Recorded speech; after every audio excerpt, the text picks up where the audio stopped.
Untold stories in the airways, flying through the night. Experience voices, tales so bold. Streaming live, the truth unfolds.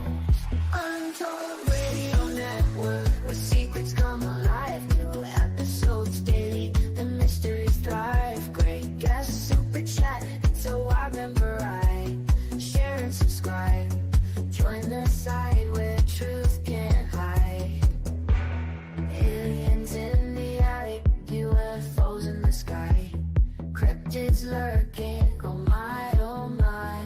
Ghosts in the hallway, whispering your name. The paranormal, the unexplained. Come with the VIP, get the inside scoop. Unlock the mysteries, be part of the group. Live streaming stories, they're talking to you. Super chats buzzing, join the crew. Untold Radio Network, the secrets come alive. New episodes daily, the mysteries thrive. Great guests, super chat, it's a wild remember I share and subscribe. On the side where truth can hide. So if you've got the guts and you want to explore, tune into the Untold, it's what you're looking for. From aliens to ghosts and all that's unseen. Untold Radio Network, where the world's mysteries convene.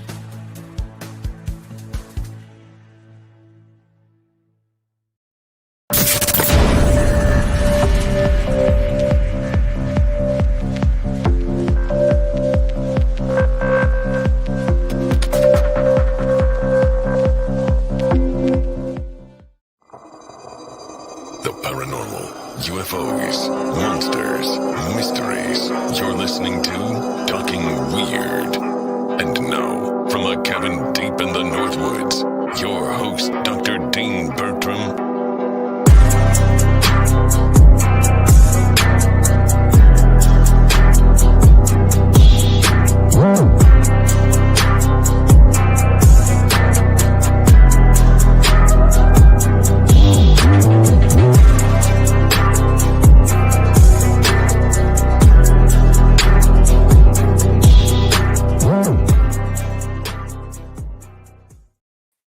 Greetings, all my fellow weirdos and weirdettes. Welcome to Talking Weird on the Untold Radio Network. I'm your host, Dean Bertram, and as always, I'm delighted that you're going to spend the next hour or so of your life with me, whether you're watching live when we go out Thursdays at 9 p.m. on Facebook or on X, and particularly on YouTube, or perhaps you're listening and watching where the show stays archived on those sites after that date, or perhaps you're just listening to us on one of the many podcast platforms that Talking Weird and all the other shows on the Untold Radio Network go out on. You should check some of them out as well if you're only a Talking Weird listener, because they're all spectacular. But regardless, I'm so delighted that you've decided to join me tonight. I'm still somewhat snowed in here in the Northwoods. We had this, as probably most of you in the Midwest did, incredible amount of snow, but my snowblower died when I was doing half of my gravel driveway. And so I'm kind of lazy now. I'm like, if I just wait a couple more days, it's getting warm here. That sun's going to save me from having to go out there and shovel for a few hours. Thank you to everybody who's already popping up in the chat. It's always wonderful to know so many of you are out there. And I have a wonderful guest tonight. So there's going to be, I hope, a very active chat. And please drop in and ask your questions and converse with both myself and our wonderful guest. And she's a Northwoods resort owner based in north central Wisconsin, a proud mother of three, and a devoted wife to her supportive husband. And believe me, we were just talking beforehand what it's like to be interested in these things and have a spouse, or in my case, a girlfriend, who mightn't necessarily love your topic. I'm sure a lot of you out there associate it with as well, but they suffer it and they're very friendly and they go along for the ride. But after her spontaneous spiritual awakening in 2016, her life transformed completely, leading her to leave the corporate world, move out of Chicago, reimagine how she raised her children, and fully dedicate herself to exploring the nature of consciousness and human potential. Now rooted in Wisconsin, she is the founder of the CONTACT Modalities XPO in Delavan, a groundbreaking, heart-centered experimental event that bridges cutting edge science and spirituality. I'm super excited because I'm going to be there this year's screening the film you guys hear me talk about all the time, my short documentary, The Shaver Mystery, the kind of standalone segment from The Man Who Invented Flying Saucers, and talking a little bit about The Shaver Mystery as well. And I can't wait. There's so many great guests. We'll be talking about it anyway, and you can check out the link to it in the website, because the expo brings together some of the world's leading voices in consciousness to explore topics such as UFO research, breathwork, telepathy, sound therapy, quantum hypnosis, psychedelics, near-death experiences, and so much more. Through immersive experiences, attendees are invited to explore a wide range of modalities, discover what resonates most deeply with them, and continue their own journey of awakening. Melissa's mission is to inspire connection, elevate consciousness, and empower others to live more authentic, aligned lives, contributing to the healing and transformation of our world. And don't we need some of that? So I'm so delighted to have with me tonight. Welcome, Melissa Cain. Hello, Dean. Thank you so much for having me here. Oh, it's so great. It's so great to have you here with me. I haven't seen you since we screened the film. You were involved with the late, wonderful John Yost's Alien Abduction Answers at Midwest Weird Fest several years ago now. Yeah, I think it was 22. It wasn't long after the pandemic. I know Okay, that. so 4 years ago. Yeah, four years ago then. About 4 years ago. Yeah. Yeah. Yeah, that was the last time I saw you. Yeah. What a crazy experience that whole thing was. That was so amazing to work with John and his dream on this amazing film. There's some yeah, that's my girlfriend now popping up in the chat that we were just talking about before the show. No, that was it. It was incredible that so many of you came out for that. So many people were involved in the film, and you could tell that you guys almost felt like a community. Maybe that's something we can start with, because I want to get to contact modalities, obviously. But Sure. Given that this is where you and I met, and given the importance, I think, still of that film, and of course the memory of John Yost, maybe you can talk a little bit about your involvement with Alien Abduction Answers. Well, when my awakening happened in 2016, the first thing I started to do, it veered off in the direction of CE5. So Close Encounters of the Fifth Kind.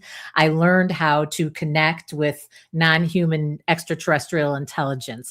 And in doing so, I connected with a bunch of people all over the country who had been doing this for years. And Deb Shakti, who is one of my besties, she had been doing this for 25 years or something like that. And she was friends with John, and she was also John's hypnotherapist. So she actually her and I had done retreats together. I host retreats up at this resort up in the Northwoods, and they are always CE5 based at first. We did CE5. And she needed a location. She needed a central location for her and John Yost and his production team, and then a bunch of different experiencer friends of ours to gather. And once John met me and learned of my story, he was like, "Oh, well, thank you for offering us your location, but I'd like you to be in the documentary as well." So I was in it also. And yeah, so we were all close friends at that time. And now, we're one big happy family years later. It's wonderful. Alana is in the chat, actually. She's watching. Oh, there she is. Hello, Lonnie. Yep. And she's one of the people who are in the documentary as well, as you know. Well, it was her that put me in contact with John. That's how I was so lucky to get the world premiere of that spectacular film at Midwest Weird Fest, because Alana had been, I think she started coming to Midwest Weird Fest in year 2. So she was already, a friend of mine. Oh, yeah. Super fan of yours and all the movies. Yeah. Big time. Yes. She's so helpful. She was proofreading things for me today, because I'm still doing festival wrap up. So thank you for the proofreading. She does it all. She's the best. So after John's, this is a very personal question, but how did John's passing affect that group? Because he seemed such a central part of it. He seemed like he was almost he seemed like a fatherly figure almost. He absolutely was, and he had really big plans to have 2 additional sequels to this movie. I mean, they were already written in his head. He was already putting the pieces together. I was talking to him about different ways that I can contribute to the second film, and and everybody was. And it just went by so fast. It was a flash. All of a sudden, we found out he was sick. And then I think Debs knew a lot longer than we all found out, because they talked every single day. And then he was gone. But you know what? And I don't say these kind of things, Dean. I don't say these things. He and I still communicate. He is one of my spirit guides. And I'm not one of those people that share that kind of thing out loud, but it's absolutely true. And I'm so proud. And he actually helped me from the other side. He was one of my contributors in building the expo. Isn't that amazing? That is amazing. I mean, I obviously have to ask the question then, because it fascinates me how those kind of communications and contacts work. Is it something that do you feel his presence, or do you actually get verbalized communications or other type of communications? When it first happened, so again, it's on and off, but when it first happened, it was in that hypnagogic state before, kind of when I'm falling asleep. I'm not really awake, I'm not really asleep yet. And I heard Melissa, loud, clear as day, a voice. I mean, like with my ears. It didn't seem like it was kind of there. It was a loud Melissa. And then there was another message that went with that, but it startled me and woke me up. And I was like, oh my goodness, I heard that for real. And I was looking around my bedroom, and my husband wasn't in the bedroom yet. He stays up late watching TV. The next day when I woke up, I am one of these people who utilize a pendulum. I started using a pendulum years and years and years ago. So it's another helper in building my expo and actually in my day-to-day life. So in quizzing my pendulum and getting the answers from the other side, I was able to narrow it down after a series of questions, because I didn't think, who in the heck was that? And it was John. And ever since then, he's been kind of like my business partner. I don't ask him questions about personal things or anything like that. But when it comes to building the expo and different ideas, creative things, some of the reels that I create, these insane ideas that come to me that my marketing people help me with, I know he's the inspiration and he's the one behind it pushing. So it's great. And then, of course, when I told Debs this, she's like, oh, yeah, I talk to him all the time. Debs is wonderful as well. I'm looking forward to seeing you again in person, as well as Debs and a number of other folks that I haven't seen the whole crew. Everyone will be there. Yeah. Wow. So was it just those communications that started your desire to do contact modalities, or was it something that was brewing and you were playing with the idea of it already? Or? You know what? It was brewing. So John, in my consciousness, came on board after I had already decided to do it. So he was like, okay, I'm going to help you with this. But so after my awakening happened and I veered into that CE5 direction, like I said, we had started hosting small group retreats at our resort up north to teach people how to do this, because like most awakenings, I all of a sudden had a mission. I wanted to share this knowledge and this new life and this new reality that I discovered that completely, changed my life, did a 180 turn. I wanted to share it with others because I felt it was really important. So we started hosting these retreats. Well, once I got the CE5 thing down, after I started studying it and I practiced it and I got all the tools and the apps and everything I needed to do, it took me about 8 or 9 months before I was able to see something in the sky myself. This is me trying it on my own before I went out into the group environment. Gotcha. So once I was able to do that myself, then we went up to the resort, started hosting retreats in a group setting, teaching other people how to do it. But I was curious, I was like, okay, I did that. I proved that can be done to myself. There's evidence. So then I started to learn telekinesis. So even actually back here, you can see with the tinfoil hat on there, I took an online course learning telekinesis. I said, you know what? I really need to make this thing spin. Again, I feel like for me being super curious and a seeker, what I'm looking for is proof that this other world exists. And by being able to manifest shiny lights in the sky or getting that little thing to spin, that kind of proves to me that all this other stuff is real too, that we learn about. So I dabbled in that. And after 2 weeks, I was able to get that to spin. And then I started helping facilitate plant medicine ceremonies with some different medicine people. And that was really interesting experience because, here's people who are totally mainstream. You know, they see something about Aaron Rodgers, the old quarterback of the Green Bay Packers, who was sitting in ayahuasca ceremonies, and now it's all the rage. So they're coming to where we were doing these ceremonies, and I would think to myself, like, wow, this CEO of whatever company, or this like mainstream total jock, or, whatever, not interested in anything woo, not interested in anything paranormal, but yet they have trauma, or they have anxiety, or they have something that they're dealing with and they want to fix it. Well, they would sit in these ceremonies, they would have profound, amazing experiences. And then when we connect with them later, we see that many of them went down a road of exploring different things and had their own spiritual awakening. And it occurred to me, not all of these modalities resonate with everybody. For me, I sat in a plant medicine ceremony and I was, participating in a way. And that was great and profound, but that's not my jam. My jam is breath work.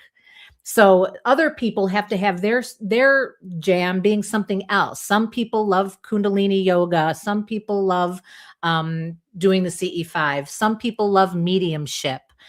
Some people will have a near-death experience and that will wake them up. So as I was thinking about this, we started adding different modalities to my retreats up north. And so we'd had a physical medium there. So I took a year-long physical medium mentorship with the wonderful Julie Adriani from Chicago. She is amazing. And I did it because I didn't want to learn how to be a medium. I had no desire, but I was curious about how that was different or similar to the UFO stuff I was doing, or some of this telepathy and telekinesis stuff I was doing. And I found out there was so much overlap. So we started doing these at the retreats and adding more and more modalities, and then poof, then I decided, all right, these have been so transformative for people and people have been loving it so much and it's just been really changing their life. Let's bring it to the big stage. And that's what I did. Wow. With a lot of help. Wow. I love that aspect of it. I love the modalities aspect of it, that it seems to encompass so many different areas of the weird, and so many different ways people experience the other, because I do think there are ways that people can elicit experiences with the other, and that alone is fascinating. But sometimes people seem to stumble into it as well, like they don't search for it, almost searches for them. They don't want it, especially those near death. I'm not going to be looking for anything like that, right? Exactly. So it is. It's something that happens to them, or it is a method. But the commonalities between all of these different contact modalities, which all fall under the umbrella of consciousness, is as follows. So through research, and Ray Hernandez, he had a big sample size of thousands and thousands of experiencers who either had UFO experiences or near-death experiences, or, they would do remote viewing or astral travel, or, some of the other things that I talked about.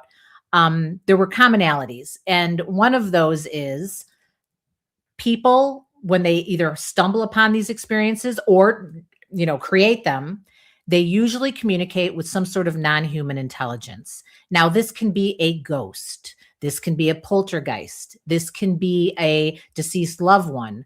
It could be an ET. It could be God. It could be their higher self or angels. We really don't know, right? We think we kind of know, or we pretend we know, but we honestly do not know what's communicating, right? Absolutely. But it's some sort of intelligence, and they usually receive some sort of telepathic message. There's some kind of communication telepathic. The other thing that happens during these modality episodes is there's some sort of manipulation with space and time, or time. So people oftentimes will feel like their consciousness was transported elsewhere, or they feel like they're missing time, or they are taken somewhere else physically, they feel like. So there's some sort of weird manipulation there that they experience. And then always, even though it might be years later. So sometimes people have these terrifying experiences, if ghosts or shadow people are walking around their bedroom, like my son, when he was little and 7 years old. But Scary. later on, when they're able to kind of integrate the experience, they realize that it changed them. And oftentimes it put them on a spiritual journey. And then once they're on that spiritual journey, or there's some kind of paradigm shift in the way they view the world, or something like that, oftentimes they're on a mission and they really want to share this knowledge with as many people as they can. We have a lot of people in the chat who are really appreciating you. Squatch Mama, who's a regular, says this is exactly the kind of event I'd be into, especially the consciousness work, sound therapy, and the UFO research sessions. And Joe Fox, who's a good friend of mine and a good friend of the show, says I'm loving Melissa and her content. Oh, thank you, Joe. I think it's so easy to get lost in, I suppose, one modality. And that's what I think a lot of people in the broader Fortean or broader paranormal do. You know, they focus on the ghost research, or they focus on the UFOs, or they focus on the cryptids. But I love how you suggested before that it's so true. We don't know what it is, but it seems to be this, for lack of a better term, the other. There seems to be something which wants to get our attention and is welcoming to us to engage with it. Absolutely. Absolutely. And that is. And so, yeah, all of these modalities were studied for decades separately. Paranormal researchers stuck with the paranormal, right? The quote unquote paranormal. UFO researchers did that. And now people are realizing that they're so similar. They're all consciousness, just wearing different hats. So they should be studied together as one thing. And once you do start to dabble in all of these, oh my gosh, there's so many similarities. It's crazy. And in fact, Jay Bachochin, Bigfoot guy, Kettle Moraine, okay, Nice guy. he'll be screening his movie, his latest documentary as well at the expo. Fantastic. And his latest movie is just about that. You know, he goes in the woods looking for Bigfoot and he feels like he's connected with it and he's got physical evidence. But there's like cyclops, one-eyed light beings, orbs, shadow, weird, multi-armed. I mean, it's insane. There's so many cool things. And I really think it is. It's trying to get our attention.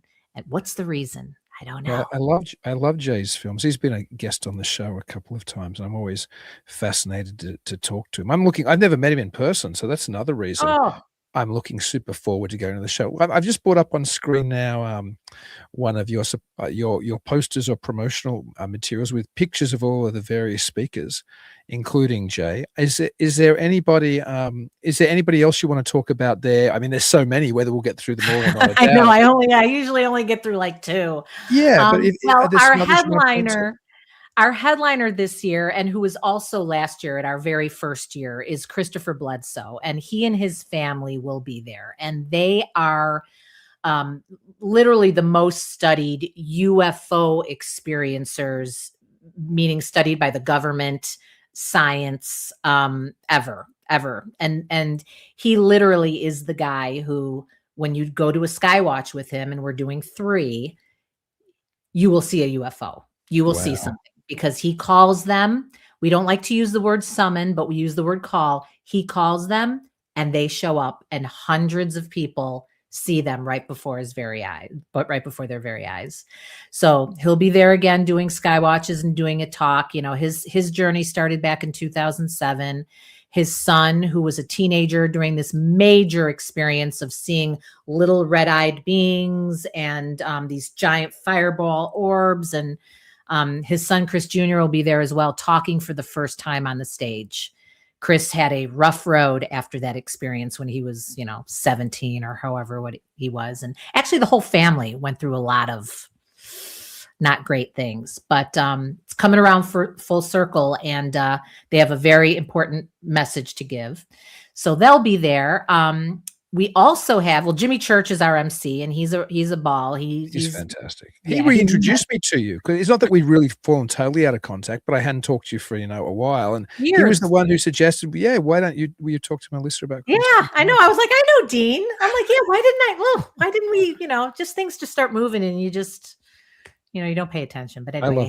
I love Jimmy. He's so great. I'm so glad he's going to be there. Yeah, he's going to be there. And he was there last year too. And then we also have Dr. Diane Hennessy. And if you're familiar, Dean, with the telepathy tapes, Are you Oh, familiar with those? no, I'm not. I'm fascinated. Okay. It sounds So the fascinating. Telepathy Tapes is a podcast that actually bumped Joe Rogan out of the #1 spot for many, many weeks in 2025. It's like Oh, the wow. only one that does that.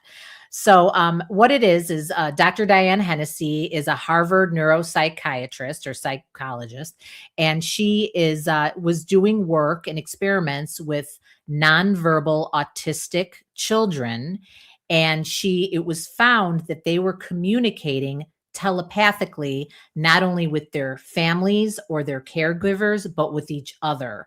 And it's a series. So she's going to be there talking about her findings and decoding the telepathy tapes. And along with her, over here on the right of the poster, is Dahlia and Lidu Burgoyne. And they are a mother-daughter duo. She is a teenage nonverbal, non-speaking autistic girl, and they're going to be on stage demonstrating telepathy with each other, with the audience, and your mind will absolutely be blown. It's amazing what they can do. Wow. Yeah, and Alex Stefan will be with them too. But some of the cool things that we do, we have a lot of lectures and presenters, right? And they go up on the stage and they talk about it. But in my experience, I know that experience is what truly, makes things resonate. It really makes it you people understand. So we have lots and lots of workshops, and we curate them, and we they're taught by these leaders, and these world-class paradigm shifting brilliant thinkers. So we really want people to go get their hands dirty, experience live these things happening to them, really make a dent, in them, and then they can go home and explore, the modality, and hopefully it'll change their life like it did mine. Oh, wow. We have to talk more about some of your experiences. We had a quick question from Horace Smith, who's Professor Emeritus of Astronomy and Physics at Michigan State University, a very good friend of mine. He's been on the show before too. He asks, are most presenters at the event from the Wisconsin area? No. We certainly do have plenty of local people. We have plenty of local, if the bottom row there, you'll see, oh, there's Lonnie. Oh yeah, podcast, exactly. The telepathy tapes, amazing. So we do have a lot of local people that I know, that I've worked with. When I put these lists together of people, it's all about my highest excitement. I'm always like, oh, that person was amazing. Like on the bottom here, this Renu Aurora, she was one of our most recent presenters because I wanted to learn how to use my pendulum more. So I bought her book and I read it, and then I got a reading from her. I'm like, you know what? I'm going to learn how to do these readings. That'd be kind of cool. I was so blown away by this reading. I'm like, hey, you got to come to my event. It's in like 3 months. She lives in Canada. But anyway, these types of events have been going on for 20 years on the West Coast. Okay.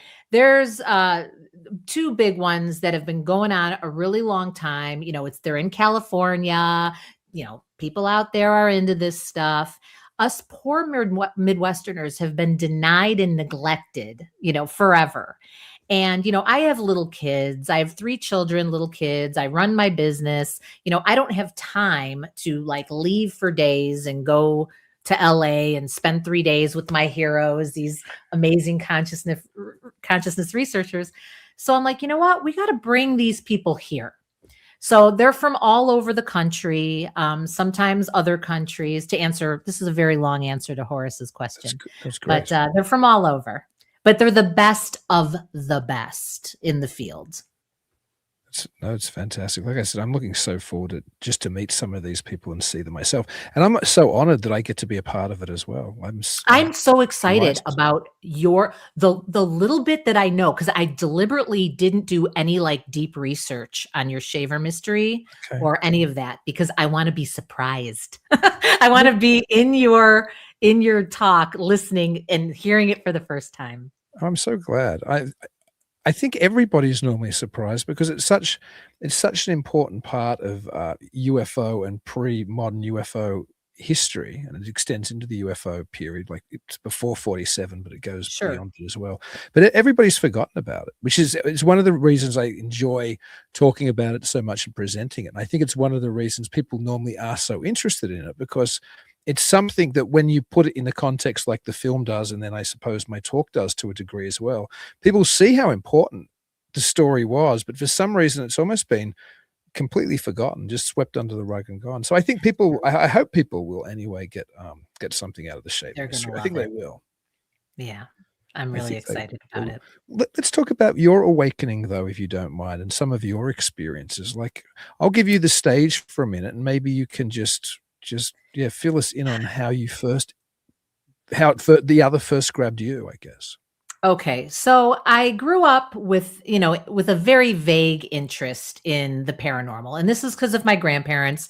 They lived half the year in Arizona. And so they would come back and tell me stories of, wow, we were driving down this highway in the middle of the desert and there was this 30-foot long cigar shaped thing 100 feet above us, just cruising along with us. And they were always really matter of fact about it. And my grandfather also had those time life books, Mystic Places and UFOs. And he had a set of them proudly displayed underneath the encyclopedias in their house. So when I would go there as a child, I'd just be flipping through, we didn't have phones. We didn't have any of those things. So I'd just be flipping through these books and, was just fascinated by the pictures. But that was pretty much it. I did have, though, starting from age 7 till about age 12, these crazy nightmares. I called them nightmares. I called them my fast dreams. And, well, I'll explain those really quick, but they also tie into John Yost and the movie, too.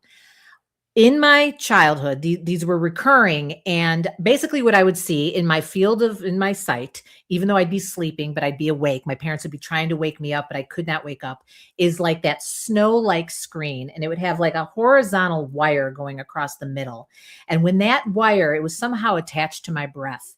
When that wire would crinkle up, I would feel like I couldn't breathe and I was going to die. But if it was flat, I was safe and I was fine. While I'm looking at this screen, these visions were flying by me. And that's why I called them fast dreams. But I could never stop them, but they were scenes. So these were absolutely horrifying, terrifying. My parents would try to wake me up, couldn't happen. Started becoming afraid of falling asleep, started being afraid of all these different things because I couldn't stop them. And then all of a sudden in middle school, they pretty much stopped. Fast forward to 2021, when we shot this movie, I found out that John Yost, during his regression hypnosis with Debs, was having that same sort of vision, those fast visions. And other people have had those too. And it is some sort of contact. And I learned that from other researchers like Gary Osborne and others. But my real awakening, Dean, was very unremarkable.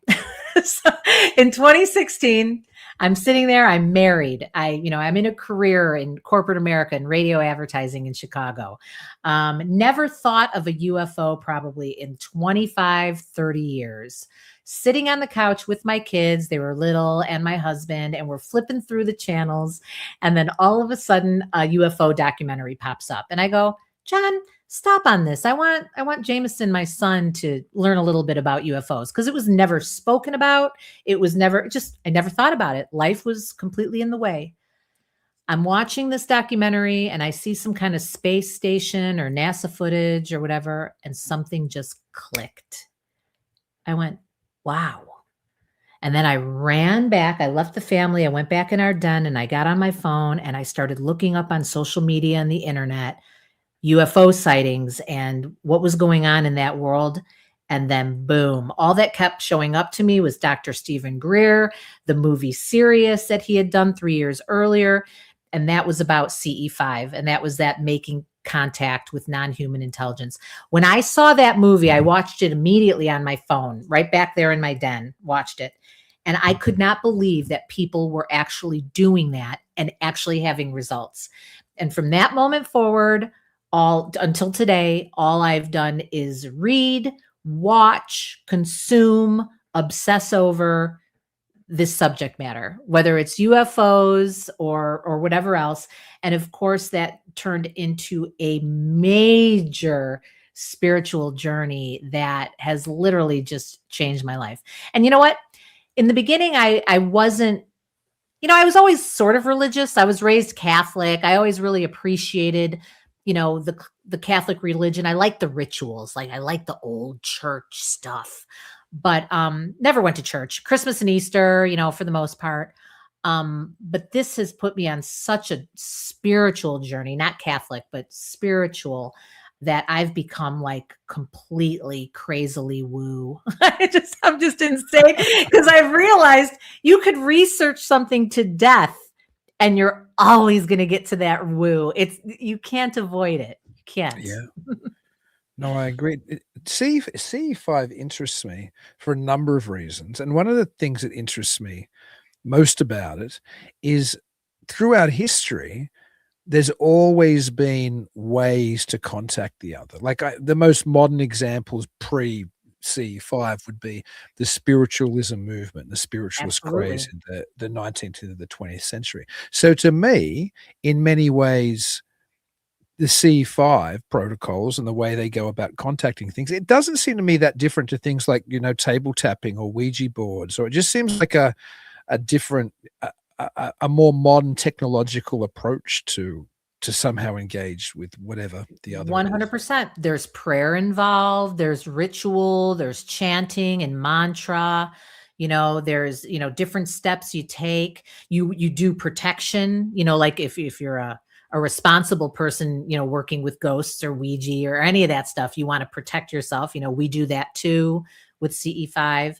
And, I've evolved, I thought that, for a while there, I was like, all this God stuff is really ETs, This was back when I was really nuts and boltsy. You start out very nuts and boltsy. Right. All I cared about was propulsion systems and how is this happening?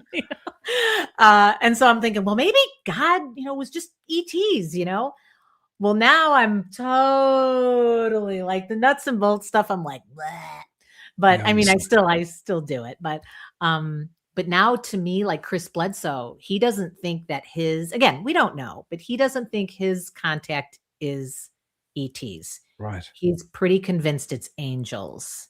Right. And I'm kind of going there too. Not that ETs don't exist, but I just feel like the ones that are coming to me could be angels too. I don't really know.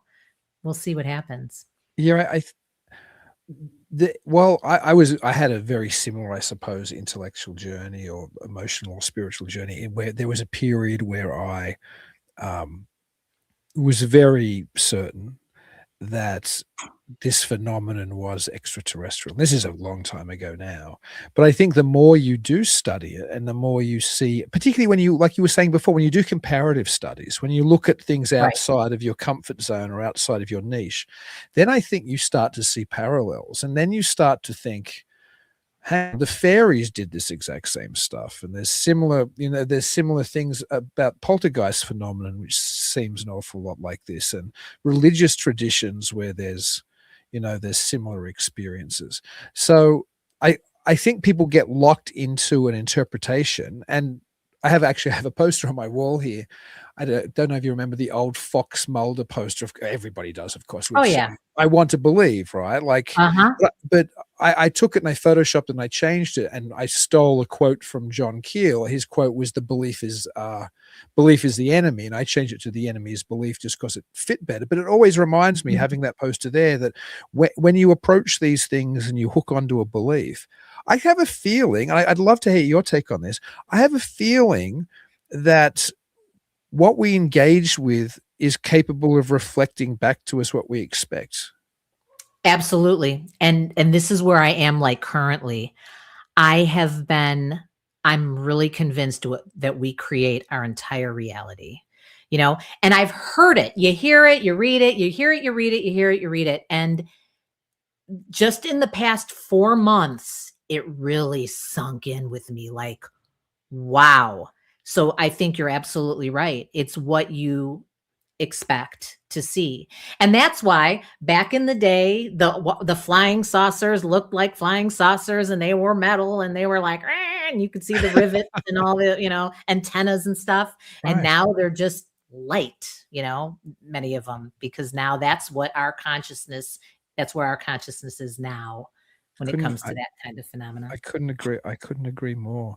And again, I do think that that's the danger of approaching this from from any particular certainty, because traditionally people in any of these fields have been very certain. Like, I had a very good friend in Australia who passed, a lovely guy, just a wonderful human being.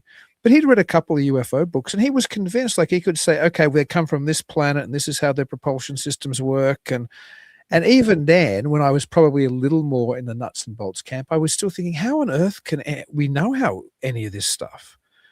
And that's another question, which is a related question. One of my big concerns with the other, or with people's encounters with anything, and it's almost baked into fairy faith. Like, I'm probably, although UFOs are my wheelhouse, the thing I think that I've become more and more interested in is traditional fairy faith from Ireland. And one of the things I find fascinating about the tradition there is that there was an understanding and an expectation that when you encountered the other, in that case, the other crowd or the fair folk, or, the good neighbors, or Right. whatever they would call, that you weren't actually seeing the reality, that they somehow did fairy glamour, right? They tricked you into what you saw. You weren't experiencing what you thought you were experiencing. And I Right. often wonder how much all of these things, when we encounter them, that there's a level of deception there that we really don't know what we're encountering. And even No. if an experiencer can tell you, no, I know they look like this, and I today tend to think, well, I believe that's exactly what you experienced, but I'm not Absolutely. sure how the mechanism works. Like, is that really what you experienced, or just what was presented to you? Exactly. And that's what those screen image things are. And that Mike McClellan wrote a book about the owls and how, ETs Great would book. show up. There'd be these 4-foot tall white owls in the middle of a highway in the middle of the night. And we don't know. And that's, I feel so liberated just saying, I don't know, but I love it. Whatever it is, it's fascinating. It's luring me. It's, I want to discover more, but I don't know. I don't know. I don't. I like to talk to people about what we think could be, but we really, the more I look at us and I look at our world and I look at the way we treat each other, and it's such a game to me now, and it's like really obvious that it's just this crazy game going on out there. We are just little primitive people. No offense to us. We're great, but we're great. We're passionate. We have great emotion. We're creative. We're amazing. But there's so much more that is just so over our head. Yeah. Oh, I lost your sound. Thank you. I just Oh, there you noticed go. it was muted, but thank you. I think what I'm getting closer to all the time is that perhaps the value of all of these experiences, all of these encounters, all of these modalities, is to learn more about us and the nature of reality than the phenomenon, which so many people are interested in, or the phenomena, because there's so many different ones. I don't Yep. know if we're ever going to really learn anything about the nature of the ETs, or the nature of the angels, or the nature of the spirit guides, or the nature of whatever. But I wonder if the way it intersects with us, intersects with reality, what we really should be wondering is what we're looking at. What does this tell me about us and me, and about the reality I live in? It's all about whatever it takes we are creating this phenomena to interact with us for our growth, for our lessons, to learn, to expand our minds. And again, I'm guessing, but I agree with you 100%. It might not be. It could be literally a figment of our own imagination, creation. And then somehow we're all interacting with each other and co-creating this big thing. But yeah, I agree. I love the term co-creation. It's something that was in, I suppose, the writings of many of the UFO authors who influenced me, like John Keel and Jacques Vallée, Patrick Harper, various others. And Greg Bishop recently, when I say recently, far more recently than those books anyway, but in the last 10 years, he wrote a wonderful piece in the late Robbie Graham's collection of UFO orientated essays in this great book called UFOs Reframing the Debate. And it was about co-creation. It was about this idea that somehow we can't look at the other as separate to us, that somehow whatever's going on, it is this co-creation. I think it's such a wonderful term. I think it indicates, or at least it gives us a model for what might be happening, and a term that instantly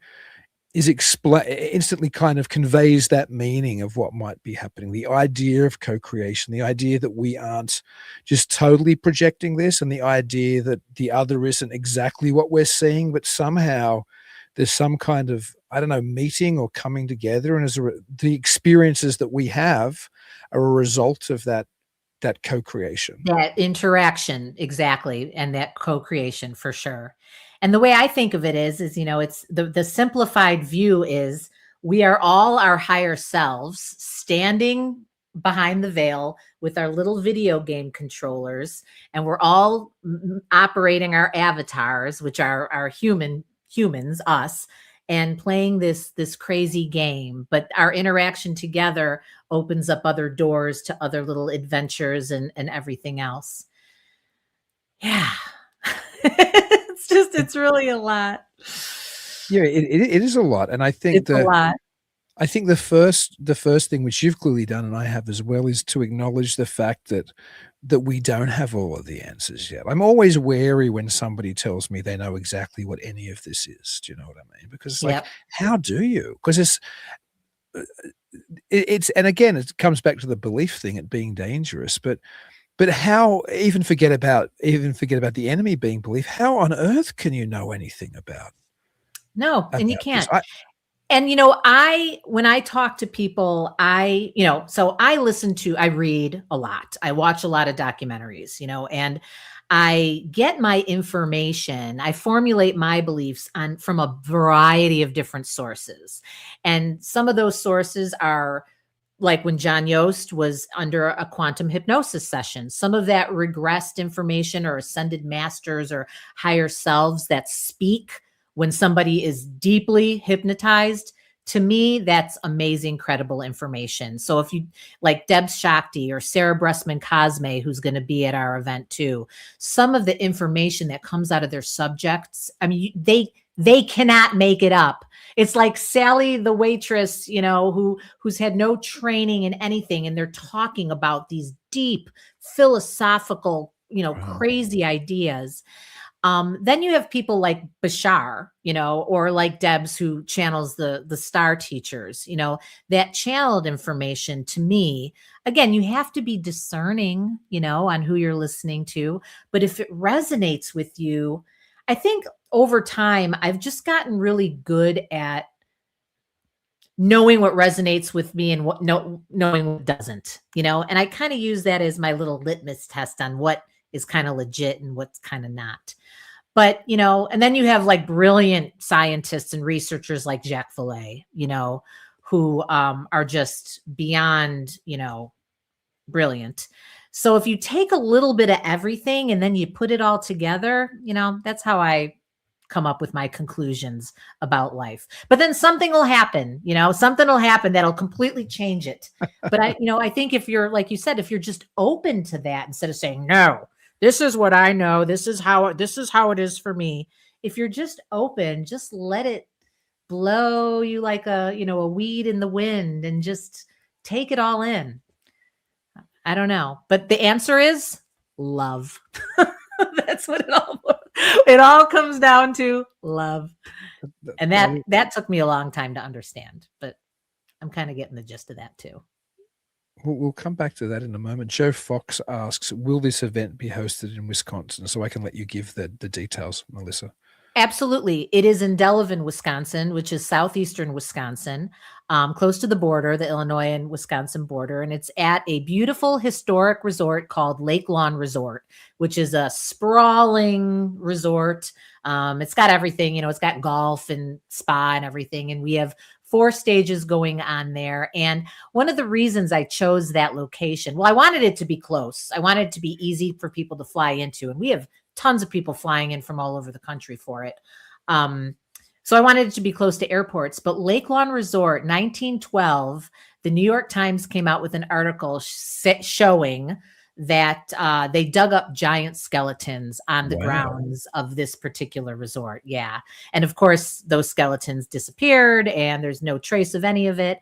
But there are currently ancient effigy mounds on the resort grounds as well. Still. Wow. Yeah. That ties a little into the shaver mystery as well, but that's perhaps that's a story maybe for another day.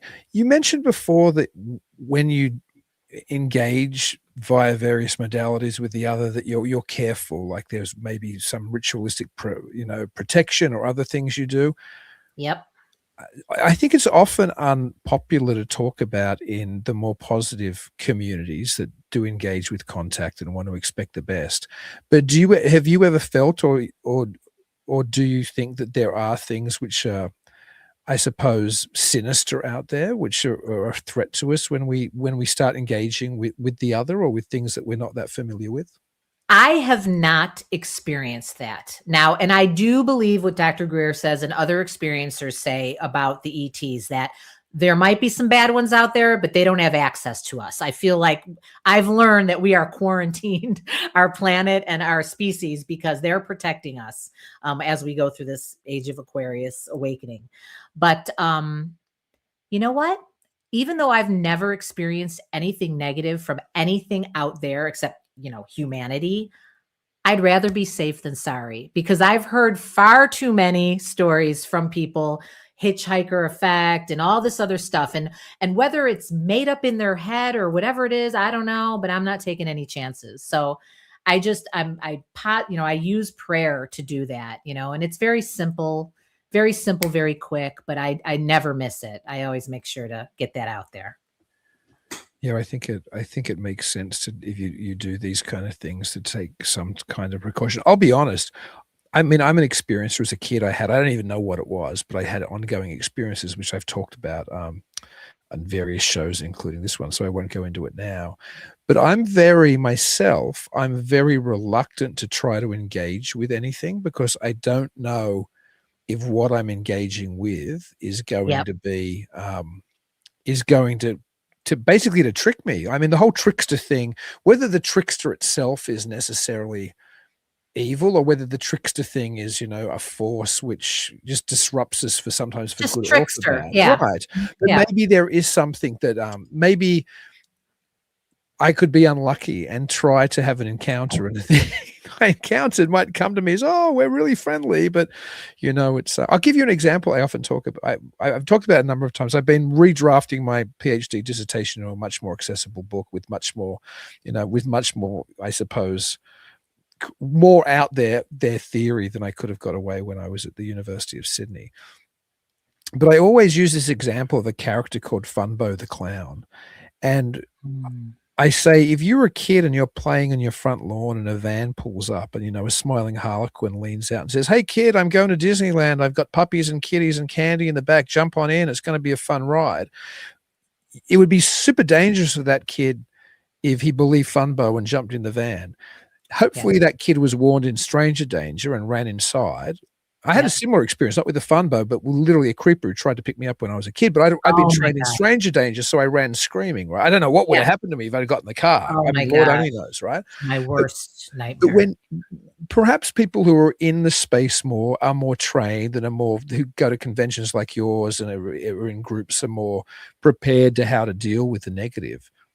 But somebody who just has an experience doesn't have that kind of that training or that background the way they would have if they'd lived in Ireland 100 or 200 or 300 years ago, to teach them how you deal with the other crowd or the good neighbors and what you should and you shouldn't do and the trickery. So I often feel that we live in a space today where often even paranormal groups, certainly the church, certainly just popular culture, certainly our parents have never taught us how to deal with the other. We might have been taught not to get in a van with a stranger. Right. But we haven't been taught not to approach the sorcerer in the field with the little man, or how not to deal with the hairy man we see on the edges of the back 40 or whatever. Do you know what I mean? Like we're kind of ignorant on how the safe way or not to approach that.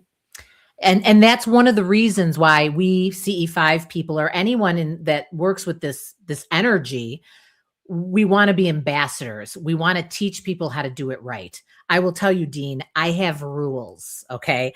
I don't care if it's the cutest little ET that looks like the movie ET that I loved when I was, 10 years old. You are not allowed to come into my bedroom at 3 a.m. Period. I don't care if you're a ball of light. I don't care what you are. That is my rule. No, no, no, no, no, no, no. So I'm a chicken by nature, but in the group energy, the group environment, when I was doing CE5 myself, but I was wanting them to stay up in the sky, stay far away. Never invited them to come close ever by myself. And in the group energy, I'm much more brave. But I feel that if you are of high vibration and you are of love and you only will receive, and anything else that is not that, go, I feel perfectly safe. And I make sure of that. I make sure, we all do. We won't engage with anything that is not 100, that does not 100% have our best interest in mind. That makes a lot of sense. I know we talked a little bit about some of the guests before. If somebody was coming who'd never been to an event like this before, what do you think would be like one or two of the things you'd point them at? Like, this is an experience you have to have. I know it's hard. I get asked this question as a film festival director. What movies should I see? I'm like, you should see them all. But you got to see all of them. I know, but is it like, for somebody who'd never experienced anything like this before, would there be a good entry point here for somebody? Or? Well, I did know that last year, many of our attendees would look at the daily schedule ahead of time, and they would map out, they'd read the description on what's going on, and they would just see what resonates and map things out. It's hard because there's four stages going on all the time for 3 days in a row. Wow. Many workshops happening while there's presentations happening. I try to stagger as best I can so people can go to one for the majority of it, but then zip over to another room to see something else. But it's so hard because there's something for everybody. There's people out there like my cousin Bob is coming, and he's a major skeptic. I can't even believe, I don't know how. We'll see if he makes it. But anyway, so I'm gearing him to more of the, he asked me about Bigfoot. I'm like, oh yeah. Do a little Bigfoot, do a little cryptozoology, do a little, Adam Curry is consciousness technology. He is a brilliant genius who works with for real technology in the consciousness field. So it's science, nice. It's amazing. It's brilliant. It's completely crazy, but it's science. So I feel like if you are more drawn to that kind of nutsy, boltsy, concrete stuff, you got to look at those presenters. But if you're really into healing and soothing and pampering and sound and, those kind of a little more woo, then there's plenty of that too. There's just so many. You got to read the descriptions. That's all I could say. Read the descriptions, see what makes you go, oh, I love that, and check it off. I think when you do look at whenever there's an event or something like this, things will resonate if people go and actually look at the program and say, there'll be things that will jump out at them, which will be, this sounds like it's my kind of thing. And so that probably is the most way to just go on instinct. When you look at things. In case anybody's just listening to this, I've got in the show notes. If they want to click through, they can just literally go and click through to our CONTACT Modalities XPO. But do you want to just let people know the dates, where it's at, and the website that they can go to if they're not? Absolutely. It is May 1st through 3rd. So it's a Friday, Saturday, and Sunday, all day, each day. We have 3 sky watches. Friday night and Saturday night, we have sky watches for everybody. The 3rd night, we have a private off-site sky watch that's sold out, so that one is not available. It is at Lake Lawn Resort in Delavan, Wisconsin, which is southeast Wisconsin, and you can get tickets, information on all of the presenters and what they are doing on our website, which is Contact Modalities XPO.com. We have 3-day passes, which is the best value if you're going to go down there and kind of check out a bunch of things over the course of 3 days. But we also have 2-day, Saturday, Sunday, weekday or weekend passes, and we have single day passes as well. Most of the experiences, AKA workshops, are included with your entry ticket, but there are about 6 or 7 add-on tickets that are for an additional purchase, depending on, what it is. And all of that, again, descriptions on the presenters and detailed descriptions on what they are offering is on our website, along with the schedule. You're gone again. I know, I just noticed. And again, I will have, or the Untold Radio Network will have, in the show notes, wherever you're watching or listening to this, you should be able to just go and click on the site, which will take you directly to that with ticketing and more details about the event. I'm so grateful I got to talk to you tonight, Melissa. It was so lovely. Thank you. I know, so much fun. It's been way too long. I'm so glad. I'm so happy to be seeing you in 6 weeks. I know it's going to be here before we know it. And I'm so looking forward to screening the Shaver Mystery for everybody who wants to come and see it at your amazing event. And I love to chat about the second part of the mystery, which isn't in the film, and is the part which is most often forgotten, even though the whole mystery has been forgotten by most people. But I hope to see people there. Come and say hi if you're there, and if you're a regular listener or viewer of the show, you really should come. It's going to be amazing. And I'll ask you about this, Melissa, because I'm sure you'll agree with me. But I often find at both festivals and conventions that are niche interests, whether it's like my type of film festival or like a paranormal UFO type convention like what you run, is there you get to meet people that you mightn't get to meet in your regular life at the office or, at the bowling club or, your kids' school group. And you make lifelong friendships. Like many of my closest friendships have been founded at events like yours or at film festivals like mine. Absolutely. And that's part of it too. And that it's all about the connection. Saturday night, we have a concert event happening by a band called the Earthlings, which is a Madison indie rock band who were at our event last year as friends or as fans of what we do. So they're playing there. And someone said to me, well, why are you having this concert? And I'm like, because it's high vibe. Everything we do is about just having amazing, live music, a rock show with your friends, being weird, just being yourself, your true authentic self. Friends for life. There is nothing like it. It's memories that you'll carry forever. And so, yeah, you will meet friends forever. And it's happened last year too. Yeah, it's incredible. It's a really wonderful feeling. No, I could not agree more. So I hope to see a bunch of people who are regular listeners and watchers of the show at Contact Modalities Expo for selfish reasons. I want to meet people and befriend you in real life, basically. But again, thank you so much for coming on, Melissa. It was a blast. Thank you so much, Dean. It was great. And until I get to talk to you, Melissa, which will no doubt be at the conference where I'm sure we'll hang out and catch up, which will be lovely. And until I get to talk to everybody else out there, which will be same weird time, Thursday, 9 p.m. next week, same weird network, the Untold Radio Network, please keep it weird.